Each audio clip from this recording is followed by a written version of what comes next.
શ્રી કૃષ્ણ સર્વે વૈષ્ણવોને।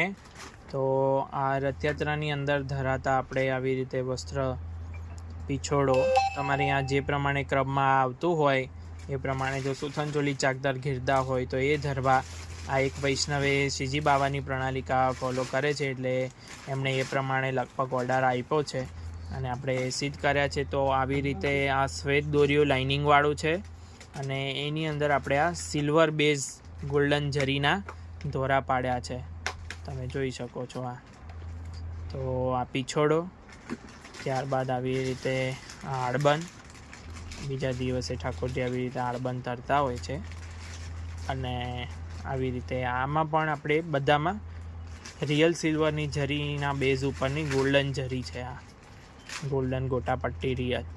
તો તમે એની ચમક પણ જોઈ શકો છો। તો આપણને વૈષ્ણવના કૃપાથી સૌભાગ્ય પ્રાપ્ત થયું છે, તો તમે પણ જાતે પણ આવા પ્લાસ્ટિકની લેસવાળા પણ વસ્ત્રો ઘરે સિદ્ધ કરી શકો છો। હાથથી ટાંકા લઈ અને સિદ્ધ કરેલું છે। આવી રીતે ધરાવીને જોવું હોય તો આપ જોઈ શકો છો। તો આવી રીતે આ પીછોડો ચારણાવીના દર્શન થાય એવી રીતે પીછોડો રાખવો। ઉત્સવ હોય તો તમે થોડો મોટો પણ કરી શકો છો, પણ આવી રીતે અહીંયા આમ નહીં। ત્યારબાદ આપણે આડબંધ પ્રભુને ધરાવીને જોઈ લઈએ।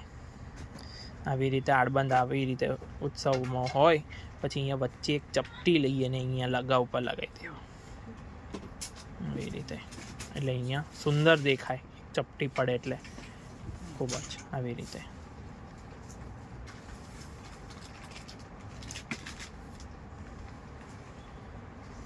તો આવી રીતે આડબંધ અને ત્યારબાદ મંગલાનો ઉપરણો, તો આવી રીતે મંગલાનો ઉપરણો। તો તમે જોઈ શકો છો ત્રણેય પ્રકારના વસ્ત્ર આપણે ઠાકોરજીના રિયલ સિલ્વર જરી બેઝ ગોલ્ડન ગોટાપટ્ટીના આપણે જોઈ ગયા।